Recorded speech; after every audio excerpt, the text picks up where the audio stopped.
മലയാള സിനിമയിൽ മികച്ച വേഷങ്ങൾ അവതരിപ്പിച്ച അതുല്യ നടനാണ് മാള അരവിന്ദൻ. അദ്ദേഹത്തിന്റെ ജീവിതവുമായി ബന്ധപ്പെട്ട ചില വെളിപ്പെടുത്തലുകൾ നടത്തിയിരിക്കുകയാണ് ആലപ്പി അഷ്റഫ്. മികച്ച നാടക നടനുള്ള കേരള സർക്കാരിന്റെ ആദ്യ അവാർഡ് നേടിയ മാള അരവിന്ദൻ 15 വർഷം നാടകത്തിൽ തുടർന്ന ശേഷമാണ് സിനിമയിലെത്തിയത്.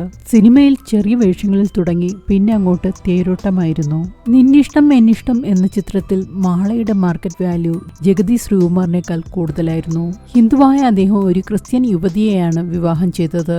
നിങ്ങൾക്കുണ്ടാകുന്ന കുഞ്ഞിനെ ഏത് മതത്തിൽപ്പെടുത്തുമെന്ന് ആരോ അദ്ദേഹത്തോട് ചോദിച്ചു. ഹിന്ദുസ്ഥാനി വിഭാഗത്തിൽപ്പെടുത്തുമെന്നാണ് അദ്ദേഹം മറുപടി കൊടുത്തത്. അതുപോലെ മകളുടെ വിവാഹത്തിൽ പങ്കെടുക്കാൻ പല പ്രമുഖരെയും അദ്ദേഹം ക്ഷണിച്ചിരുന്നു. എല്ലാവരെയും പ്രതീക്ഷിക്കുകയും ചെയ്തു. എന്നാൽ ഒരാളൊഴിച്ച് മറ്റാരും ആ വിവാഹത്തിൽ പങ്കെടുത്തില്ല. ഇടുക്കിയിലെ ഷൂട്ടിംഗ് തിരക്കുകൾക്കിടയിൽ നിന്നാണ് മമ്മൂട്ടിയും ഭാര്യയും പാതിരാത്രിക്ക് മാളയുടെ വീട്ടിലെത്തിയത്. ആ സന്തോഷം പറഞ്ഞറിയിക്കാൻ കഴിയില്ലെന്ന് മാള അരവിന്ദൻ പിന്നീട് പറഞ്ഞിട്ടുണ്ട്. ക്ഷണിച്ചവരിൽ നിന്ന് പണമല്ല സഹകരണമാണ് പ്രതീക്ഷിച്ചിരുന്നതെന്നും അദ്ദേഹം പറഞ്ഞിരുന്നു. തിലകനെ പോലെ സിനിമയിലെ വിലക്കിനെ നേരിട്ട നടനാണ് മാള അരവിന്ദൻ. സംവിധായകൻ വിനയന്റെ ചിത്രത്തിൽ അഭിനയിക്കാൻ അഡ്വാൻസ് വാങ്ങിയെന്നതിനെ തുടർന്നായിരുന്നു വിലക്ക്. വിനയന്റെ ചിത്രത്തിൽ അഭിനയിക്കാൻ അഡ്വാൻസ് വാങ്ങിയ പലരും പണം തിരിച്ചേൽപ്പിച്ചിരുന്നു. എന്നാൽ ഈ എതിർപ്പിനെ നിന്റെ അച്ഛനല്ല എന്റെ അച്ഛൻ എന്ന ഒറ്റ വാചകം കൊണ്ട് മാള തകർത്തു. ഈ വാചകം പിന്നീട് മോഹൻലാൽ ഒരു സിനിമയിൽ പറഞ്ഞ് കയ്യടി നേടിയിരുന്നു.